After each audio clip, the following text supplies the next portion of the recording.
Explanation of CIP, carriage and insurance paid to.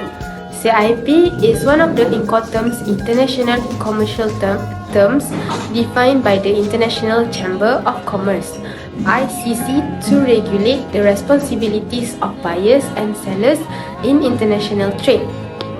Under CIP, the seller arranges and pays for transportation to a specific destination, example, port, warehouse. The seller is also responsible for purchasing insurance that covers the goods during transit. The minimum insurance coverage must be 110% of the goods value, providing extra protection in case of damage or loss. However, risk transfers from the seller to the buyer once the goods are handed over to the first carrier, example, at the seller's warehouse or port. This means that even though the seller pays for transportation and insurance, any loss or damage after the goods are handed to the carrier is the buyer's responsibility. CIP allows the seller to maintain control over transportation and insurance while shifting the risk to the buyer earlier in the process.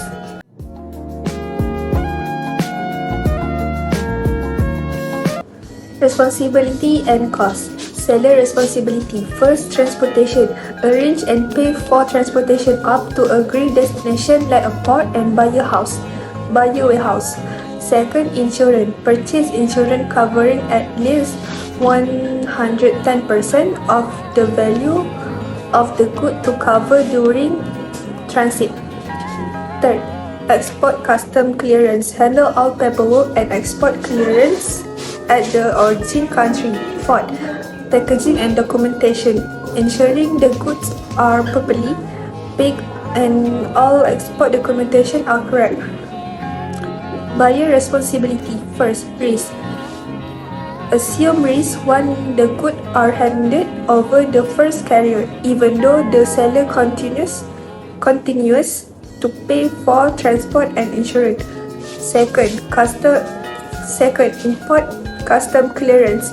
Manage custom clearance duty and tax at the destination. Third, further transportation. Responsible for any transportation beyond the named destination. Fourth, insurance claim. Handle any claim if the goods are damaged or lost. The risk is on the buyer after hand over to the carrier.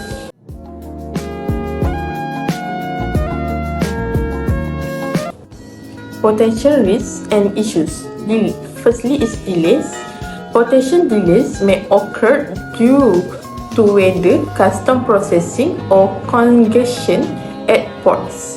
Insurance does not cover delays, but communication can help manage expectation. Number 2 is damage or loss.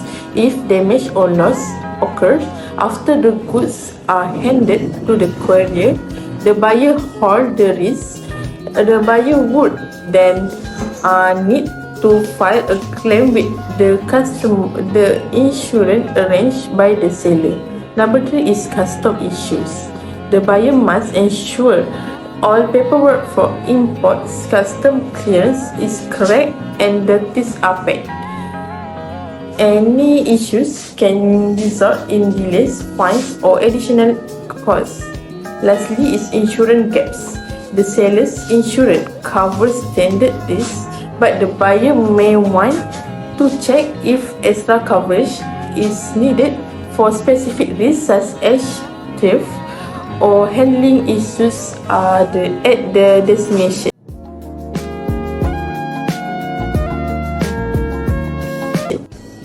Okay, for conclusion, CIP is an efficient Incoterm where the seller controls transport and insurance costs, ensuring the goods are protected. The buyer takes on a risk earlier in the shipping process, making it clear who is responsible for potential issues. It is crucial to maintain proper documentation and the communication between both parties to ensure smooth customs clearance and handling of goods. CIP's advantages include well-defined responsibilities and reduced uncertainty for both the seller and buyer. As long as all parties as long as all procedures are followed carefully.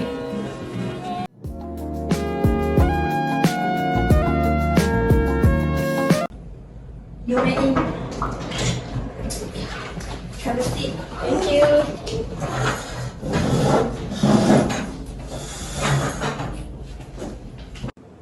Good morning, Soraya and Shakira. Thanks for meeting with me today.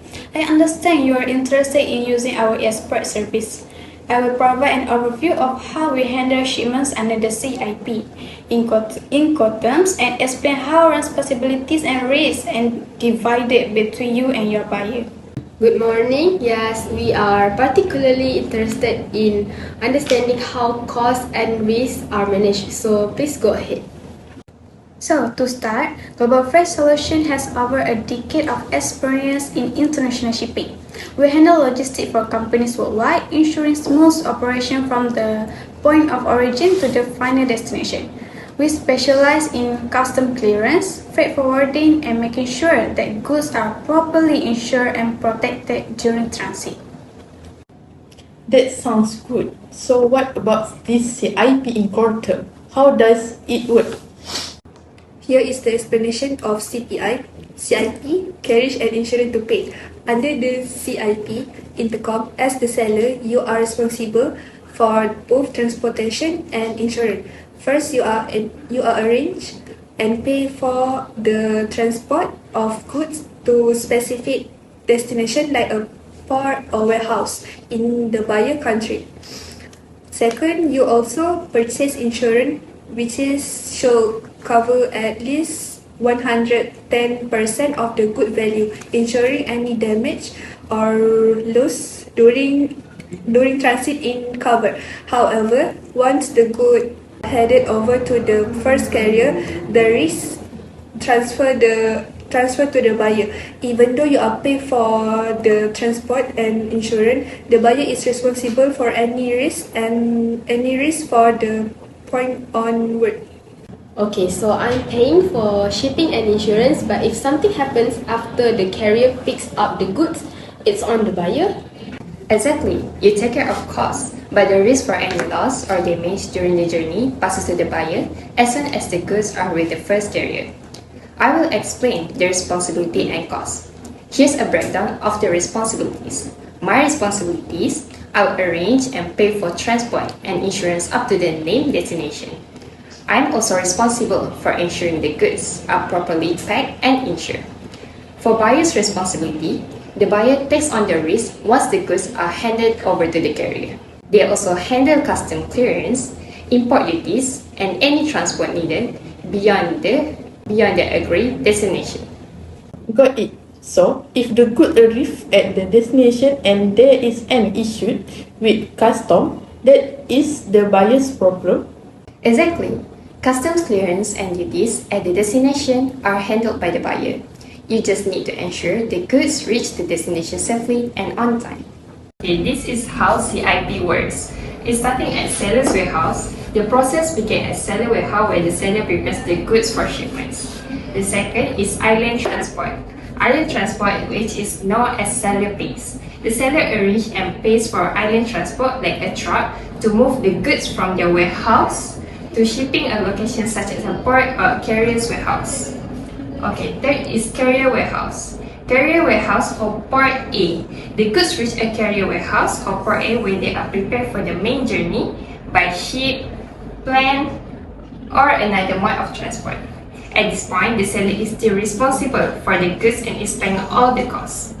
Okay, fourth is main freight. Main freight is a seller pays. The main freight refers to the long-distance shipping across the sea or land from the seller's country to the buyer's country. The seller pays for the entire transportation process. Okay, number 5 is insurance. Insurance seller pays.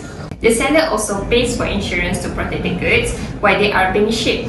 The insurance is for the benefit of the buyer, meaning if something happens to the good during the journey, the buyer is protected. Okay, number 6 is risk transfer to buyer at handing over to carrier. Risk moves from the seller to the buyer when the goods are handed over to the carrier, like the shipping company. This means if the goods get lost or damaged after this point, the buyer takes the responsibility. Even though the seller pays for the insurance, the buyer assumes the risk after the goods leave the seller's control. Okay, number 7 is Part B or custom in buyer's country, which is buyer pays. When the goods reach Part B in the buyer's country, the buyer takes over. The buyer is responsible for paying custom duties, taxes, and any import fees. Okay, number 8 is inland transport to buyer warehouse, which is buyer pays. After the goods clear customs, the buyer arranges and pays for inland transport, a truck or another means to get the goods to their own warehouse. Number 9 is delivery to buyer's warehouse. Finally, the goods reach to the buyer's warehouse. From here, the buyer is fully responsible for the goods and handles any remaining steps. Thank you for your explanation. Now we understand how CIP works. Thank you. Alright. I will explain the potential risk and issue. There are potential issues that can come up, such as delays. Sometimes shipments are delayed due to weather or customs issue. But insurance doesn't cover delays, we will keep you and the buyer updated and do our best to minimize the impact. Number 2 is damage or loss. If the goods are damaged or lost after being handed to the carrier, the buyer can file a claim with the insurance you arrange, since the risk has already passed to them. Number 3 is custom issues. The buyer should be prepared for custom clearance to avoid delays. This includes ensuring all necessary paperwork is in order and duties are paid promptly. What if the insurance claim process is slow and denied? Could that create problems with the buyer? Good question. If there are issues with the insurance claim, the buyer might face delays or extra costs. That's why it's important to choose a reliable insurer and make sure the policy covers all potential risks. We can assist with selecting the right insurance provider to avoid such issues. In conclusion, CIP is the great option because it allows you to manage the transportation and insurance costs while ensuring the buyer goods are covered. However, once the goods are handed over to the carrier, the buyer take on the risk. Communication and proper documentation are key to avoiding potential issue, and we are here to guide you to the enterprise process. That makes sense. I think this could work for us. Could you provide more detail on the insurance coverage and any cost involved?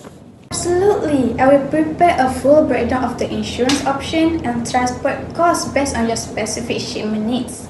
Let's work together to ensure a smooth process. Thanks, that sounds great. I will wait for the details. Insurance paid to, CIP, is one of the Incoterms rules which may be used irrespective of the mode of transport and may also be used where more than one mode of transport is employed. CIP involves two critical points, one being the delivery point and the other being the named place of destination. Under CIP, the seller delivers the goods when the goods are handed over to the carrier or another person nominated by the seller at an agreed place of delivery.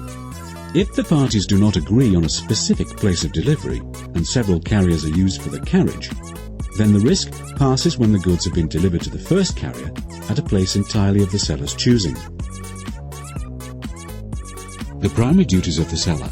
The seller must contract for the carriage of the goods to the named place of destination.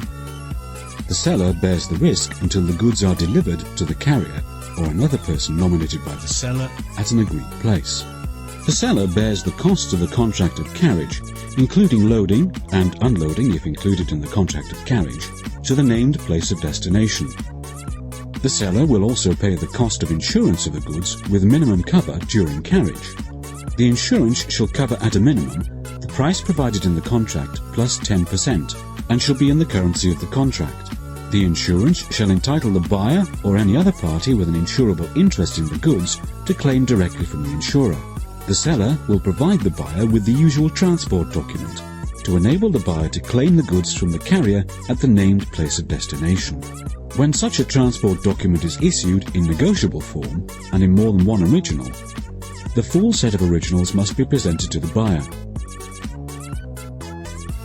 In practical terms, under carriage and insurance paid to, the seller takes care of making the goods available for export, local transport in country of export, export clearance, loading, insurance of the goods with minimum cover up to at least the named place of destination, main transport. The buyer takes care of unloading, but only if not included in the contract of carriage, import clearance, local transport in country of import, if any. The buyer must pay the price of the goods as agreed in the contract of sale.